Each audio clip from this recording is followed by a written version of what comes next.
Right now I'm standing in front of the Beastie Boys exhibit, which is currently here in LA. You can see it right there behind me. You can see those cool pictures of the Beastie Boys on the front of the building.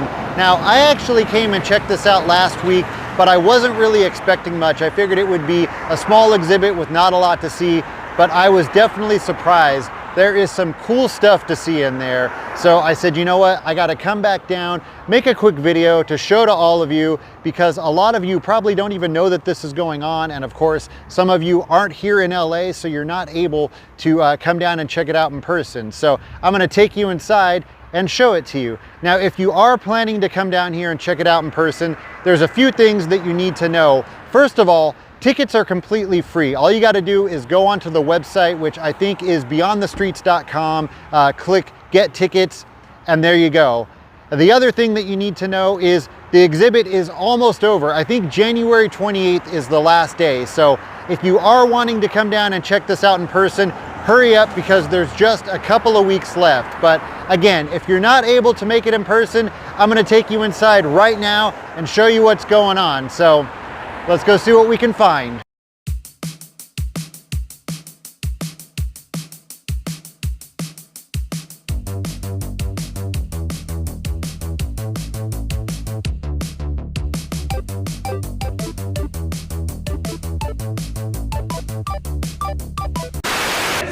All right, so I just got inside. This is what you see when you first walk in. And just to let you know, I'm gonna be talking kind of quiet like this throughout the video, just so that I don't, you know, ruin the experience for everyone else. But it starts right here with back in the punk rock hardcore days. You know, for those of you that don't know, Beastie Boys started out as a hardcore punk band. There they are sitting on the curb with guitar player John and drummer Kate, who later went on to be the drummer for Luscious Jackson, but she started out as a Beastie Boy. And I've got some more stuff over here from the punk rock days. I mean, they got all these old punk flyers. Look at these are great. Reagan Youth with the Beastie Boys.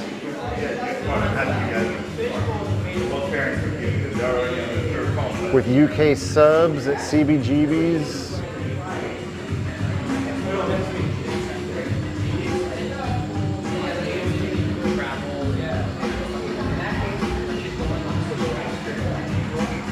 Back when they were the Young and the Useless.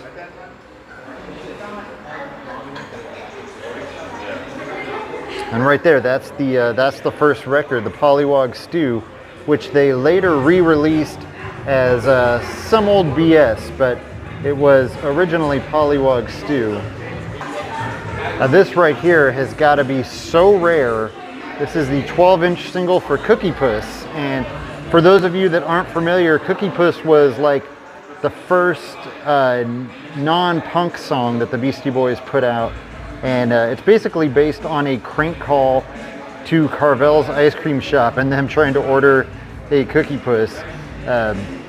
And they have the a stuffed Carvel Cookie Puss mascot, and there's a pin right there. When I first heard this song, or I mean, just when I was younger, I was confused by this song because we didn't have Carvel. I didn't know what a Cookie Puss was. And while you're at the store, see Cookie Puss and more. So, yeah, I didn't know what was going on. Now check this out. How cool is this?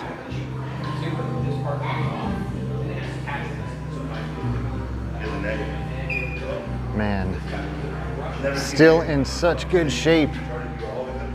And there it is again.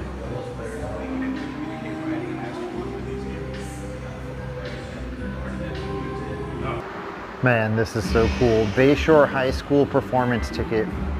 Bayshore High School's Class of '84 presents the Beastie Boys, May 11th, 8:30 p.m. in the large auditorium. Donations $5. Yo man, I want to be talking to Cookie Puss. The 7-inch for She's On It, which I feel is an overlooked Beastie Boys song, and one of my favorites. They performed this in Crush Groove.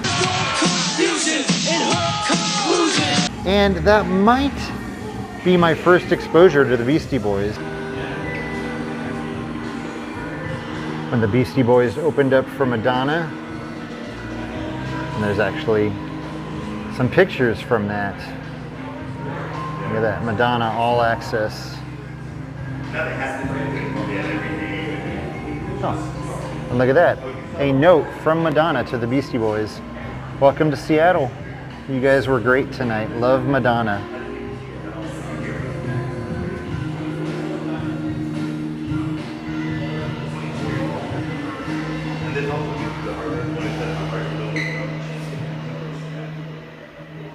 Oh man, Beastie Boys with Run DMC. Bunch of the backstage all access badges.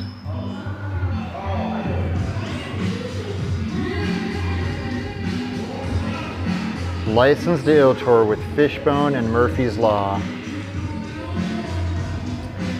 Def Jam gold chain, amazing. And to me, just as cool as that is Ad Rock's MTV Spring Break ID. Beastie Boys MTV Spring Break 86! On this beach for 10 minutes and we haven't met any girls yet. I mean, I showed them the pass. I showed them the MTV pass.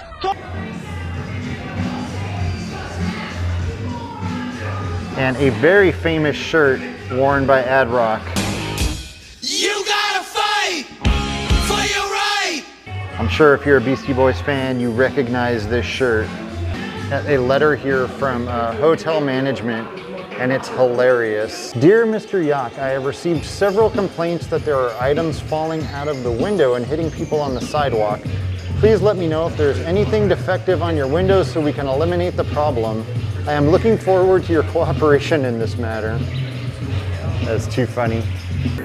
I got some handwritten lyrics over here, and I think this one up here is great, written on the Tide scratch paper, because a lot of people, I think, they think that if you're a big rock star, if you're in a group, that you write your songs in this really nice fancy music book, but honestly, that's the reality of it. When you have an idea that pops into your head, you write it on a takeout menu, on a napkin, whatever. So yeah, I think that's great.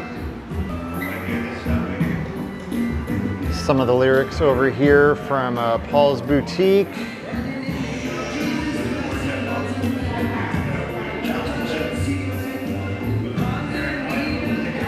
Looking down the barrel of a gun. Hey ladies, I gotta say, there's something like almost magical just thinking about the fact that it's like this actual piece of paper where they wrote down these lyrics for the first time. I don't know, it's just, to me, it's so cool.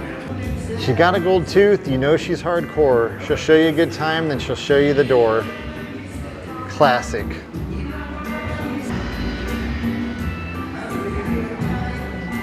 Eggman. I mean, this is history right here.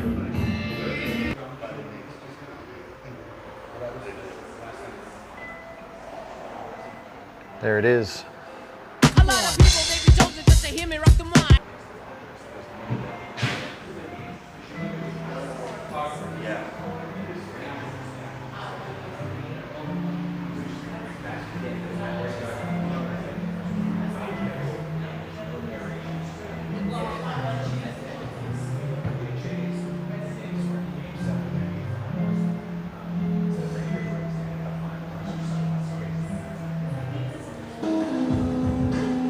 Still have my original copy of that VHS.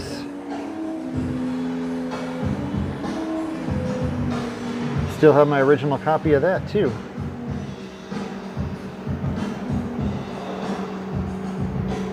Sunglasses worn by Mike D. See him right there. That's some of the handwritten lyrics from Check Your Head. Some of the drum machines and different equipment that they used. Check this out from the Sabotage video, which I recently did the filming locations for. Here's 3 of the wigs and the walkie-talkies used in that video. Some of their musical gear. There's Mike D's drum kit. Ad Rock's keyboard.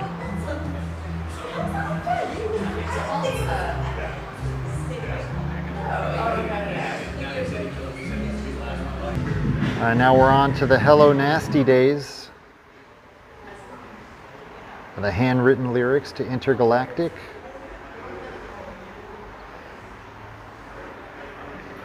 Beastie Boys at the Great Western Forum, day before my birthday. I should have been at that show, but I wasn't.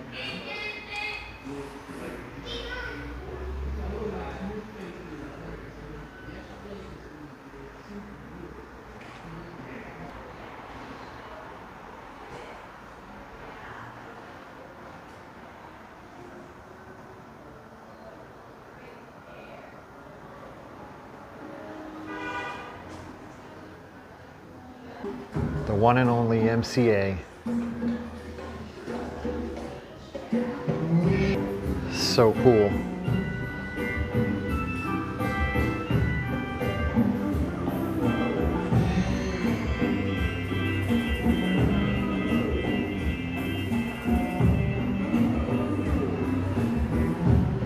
And here they got a whole bunch of props on display that were used in the Don't Play No Game That I Can't Win video, directed by Spike Jonze.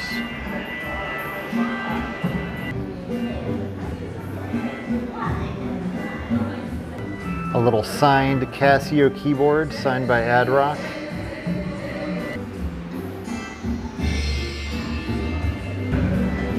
So it is a small exhibit, but there is a lot to see.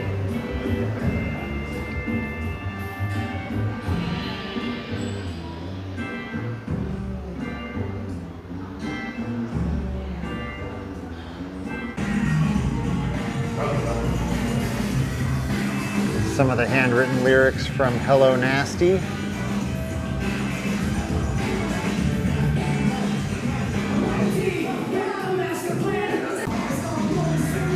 And it wouldn't be an experience if it didn't end in the gift shop.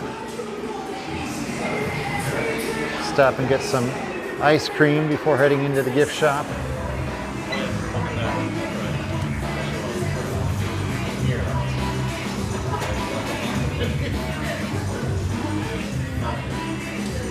The Beastie Boys basketball.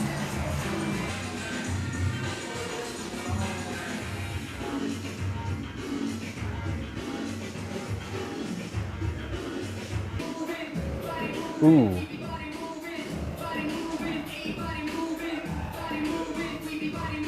Puzzle. Nice. Hip hop puzzle. Oh man. Actually kind of tempted.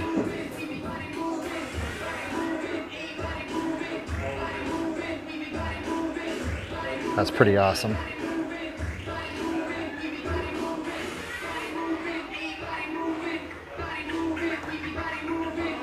Wait, what?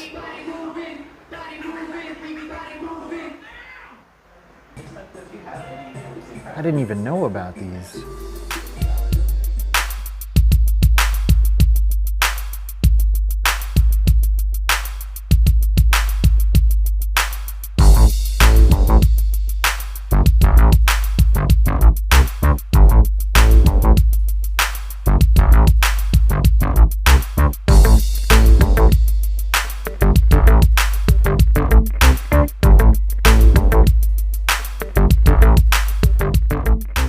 So for me, the Beastie Boys was a huge part of my musical experience growing up.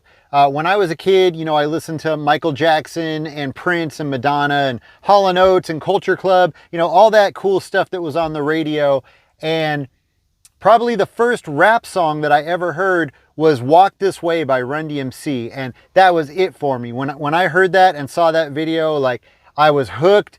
That was all I wanted to listen to. I loved it. And shortly after that, I saw Crush Groove and I saw the Beastie Boys perform She's On It, and I was hooked on them as well. And of course, I started seeing all the Beastie Boys videos coming on MTV, and then I was at the warehouse with my dad and we saw the License to Ill cassette, and my dad said, hey, aren't those guys that you like from TV? And I was like, yeah. He's like, you know what? get the cassette. So he got me that tape and we wore that cassette out. We listened to it so much. And then of course I remember when Hey Ladies was in heavy rotation on MTV, and I always thought it was just such a cool video. Whenever it would come on, I would stop to watch it because I thought it was just so cool. And then, you know, of course after that, Check Your Head, and so on and so on. It just kept going. I actually didn't get to see the Beastie Boys in concert until Lollapalooza 94, and I was so hyped up for it. I was so excited, and I remember I got so hyped when they played Heart Attack Man because I didn't think that they would play any of their punk rock stuff. And I remember I got all crazy and my older brother was just laughing at me because I probably looked like a fool. Now I know sometimes there's some discussion about whether the Beastie Boys are a rap group or a rock group or whatever, but I think honestly they're just three friends that really liked making music together. And I mean, we don't have to choose one type of music that we listen to, so why did they have to choose one type of music that they played? They played the music that they liked, and it was really good. And one final thing I want to say about the Beastie Boys, I remember I was having a discussion with a friend about some of our favorite rap groups, and I brought up the Beastie Boys, and my friend was like, they're a novelty act. And if you think the Beastie Boys are a novelty act, then you're definitely not paying attention, because they were amazing musicians, just extremely creative, extremely talented, and I really miss being able to go see them in concert. I miss just knowing that they're here making music. So with that being said, thank you so much for watching, and I'll see you next time.